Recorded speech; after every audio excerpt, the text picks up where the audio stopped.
Curiously, many of these songs did not seem destined to survive the test of time, but they ended up staying in the memory of an entire generation. Today we are going to remember 10 songs from the 80s that no one should have forgotten, and pay close attention to number 1, because its story is just as intense as its chorus. Let's begin.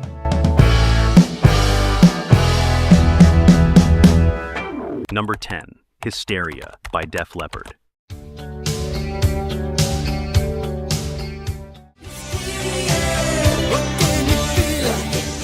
Released as a single in the United Kingdom in November of 1987, Hysteria showed the more elegant side of Def Leppard. It was not the band's wildest song, but from its first guitars, it seemed to wrap around everything.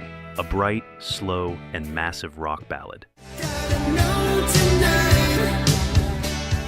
The song was born inside the album Hysteria, a record crafted almost like a perfect machine.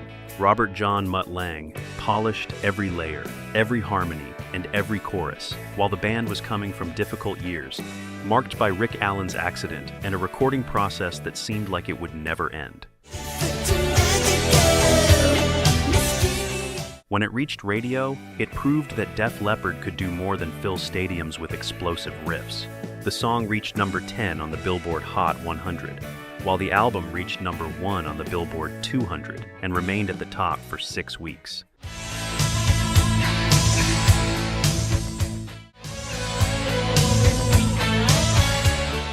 Many people remember Pour Some Sugar on Me or Love Bites First, but Hysteria holds a different kind of magic. The magic of a song that does not age through noise, but through atmosphere. A smooth, bright, and powerful anthem that no one should have forgotten. Number 9, Runaway by Bon Jovi.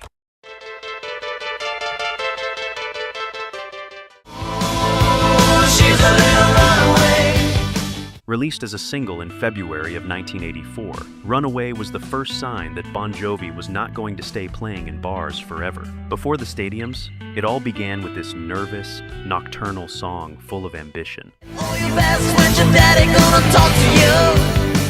John Bon Jovi had recorded it sometime earlier, when he was still trying to find his way. The song reached a New York radio station, appeared on the compilation New York Rocks, and started to sound like an unlikely bet, an unknown young man hungry for stardom. She's a little runaway. Curiously, that recording was not yet exactly the band the world would come to know later. Session musicians took part in it, before the classic lineup took shape. Even so, the impact was enough. It reached number 39 on the Billboard Hot 100.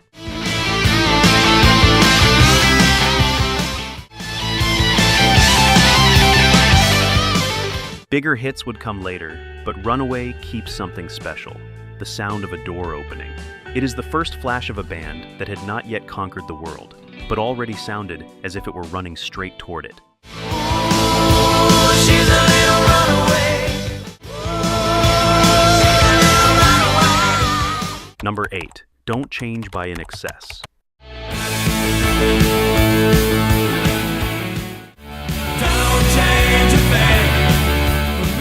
Released in October of 1982, Don't Change sounds like a promise in the middle of the night. It does not have the sensual shine of Need You Tonight, but it does have the urgency of a young band that was about to discover its true size.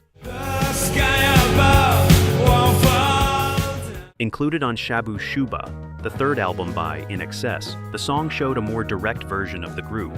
New wave guitars, a bar rock pulse, and an energy that seemed to move forward without looking back. Everything feels contained, but ready to explode.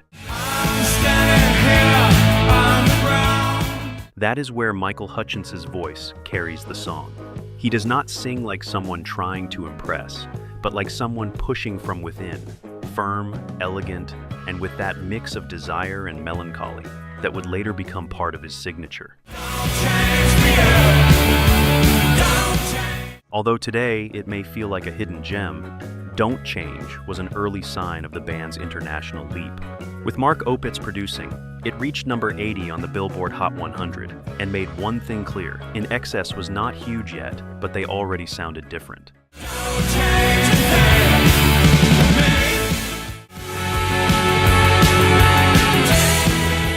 Number 7. Eyes Without a Face by Billy Idol. Released in April of 1984, Eyes Without a Face showed the more vulnerable side of Billy Idol. He came from an era of leather, fists, and rebellious hair, but here he did not sound like a provocateur. He sounded wounded, nocturnal, and almost ghostly. I spend so much time. Included on Rebel Yell, his second album. It was written by Billy Idol and Steve Stevens, with production by Keith Forsey. Curiously, the title came from a French horror film from 1960, Les Yeux Sans Visage, the perfect image to speak about desire and emptiness. The French voice in the chorus belonged to Perry Lister, Billy Idol's partner at the time, and it gave the song that strange, cinematic air. Then Steve Stevens breaks the calm with a harder guitar, as if the ballad were hiding a storm. The contrast worked. Eyes Without a Face reached number 4 on the Billboard Hot 100 and became Billy Idol's first top 10 hit in the United States. Among his most explosive anthems, this one still shines for another reason. It does not hit you head on. It stays there, watching. Number 6. Run to You by Bryan Adams.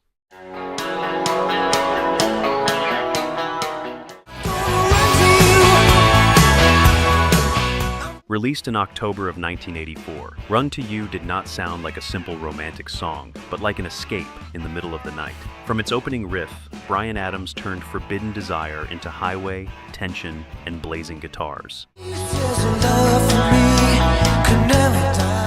Included on Reckless, his 4th studio album, it was written by Bryan Adams, alongside Jim Vallance.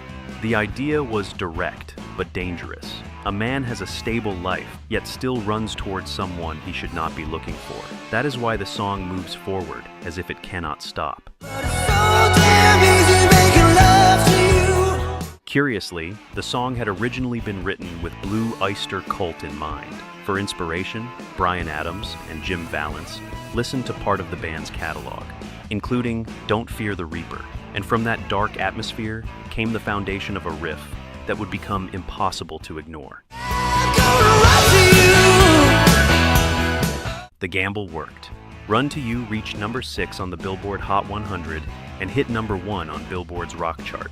Among so many bright anthems, it stood out for its darker side. It was not about perfect love, but about a temptation impossible to let go.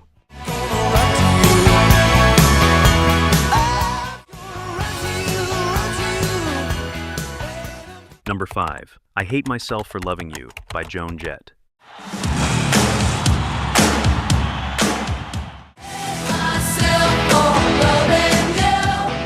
Released in June of 1988, I Hate Myself for Loving You did not sound like a plea, but like a fight. Joan Jett sang from wounded pride, guitars up front, a raspy voice, and a chorus made to be shouted without asking for forgiveness. You said you'd meet me, now it's quarter to 2. Included on Up Your Alley, the 6th album by Joan Jett and the Blackhearts, it was written by Joan Jett alongside Desmond Child. Its production, together with Kenny Laguna, gave it stadium power without taking away that streetwise attitude that had always set her apart.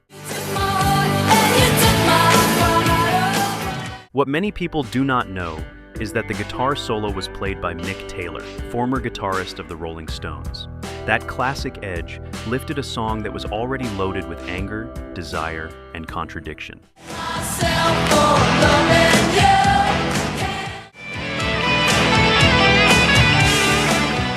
The impact was impressive. It managed to reach number 8 on the Billboard Hot 100 and received a Grammy nomination for Best Rock Performance by a duo or group with vocal. Among so many male-driven anthems of the 80s, Joan Jett left behind something different. Direct, proud, and brutally unforgettable. Number 4. If I Could Turn Back Time by Cher.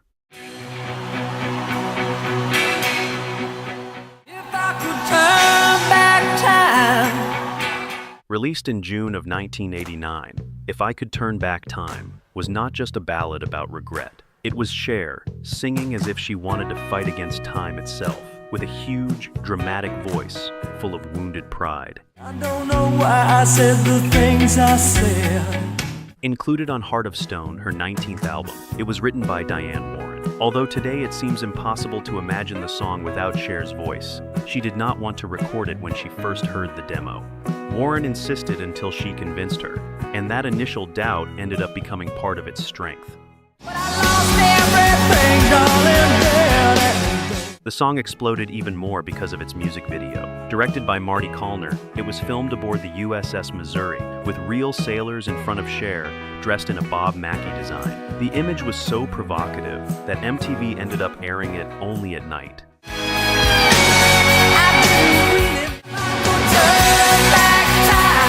The song reached number 3 on the Billboard Hot 100, hit number 1 in Australia, and brought Cher back to the center of the conversation. Between guitars, scandal, and nostalgia, it made one thing clear. Some songs do not just return to the past, they turn it into legend. Number 3, Poison by Alice Cooper.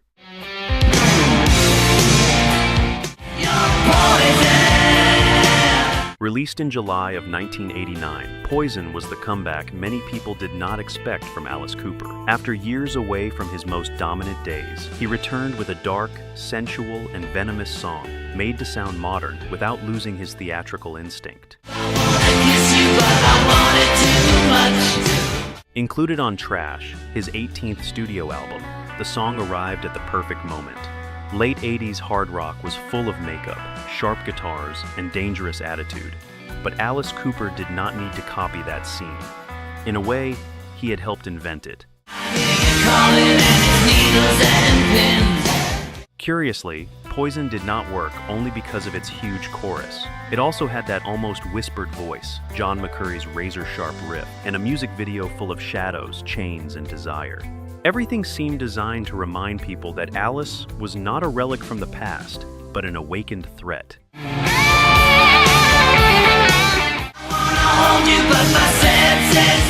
The gamble worked. Poison reached number 7 on the Billboard Hot 100 and climbed to number 2 in the United Kingdom. 12 years after his last top 10 hit in the United States, Alice Cooper sounded dangerous, theatrical, and massive again, as if the 80s had been waiting for him.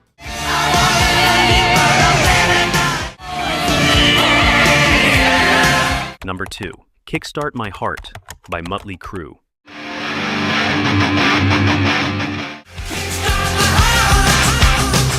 Released as a single in November of 1989, Kickstart My Heart sounded as if Mötley Crüe had packed all the excess of an entire decade into 4 minutes. It was not just a song, it was speed, engines, screams, and pure adrenaline. Included on Dr. Feelgood, their 5th studio album, it arrived at the band's most important moment. The record was produced by Bob Rock, reached number 1 on the Billboard 200, and became Mötley Crüe's biggest album, with more than 6 million copies sold in the United States. Curiously, the story behind the title was almost as wild as the song itself. Nikki Sixx wrote it, inspired by the night he was on the edge of death from an overdose. And the idea of restarting the heart ended up becoming a survival anthem, disguised as a party.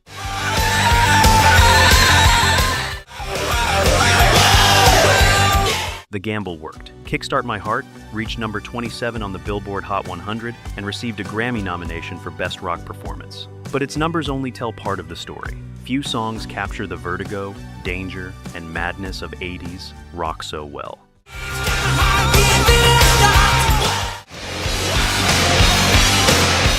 Number 1, 18 and Life by Skid Row.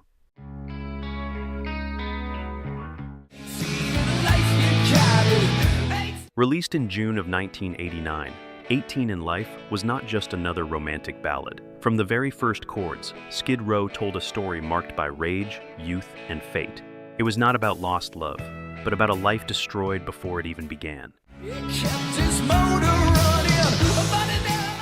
Included on Skid Row, their debut album, it was written by Rachel Bolan and Dave Snake Sabo. The song revolves around Ricky, an 18-year-old who ends up sentenced to life after shooting another teenager. It was hard rock, but with the soul of a street tragedy.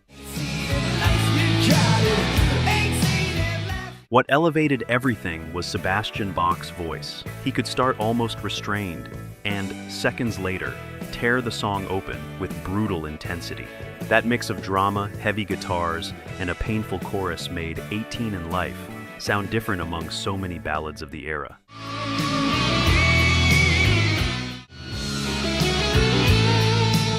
Its power was immediate.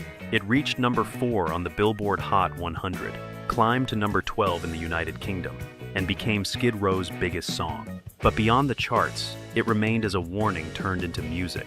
The story of a broken youth, one fatal moment, and a destiny that could no longer be changed.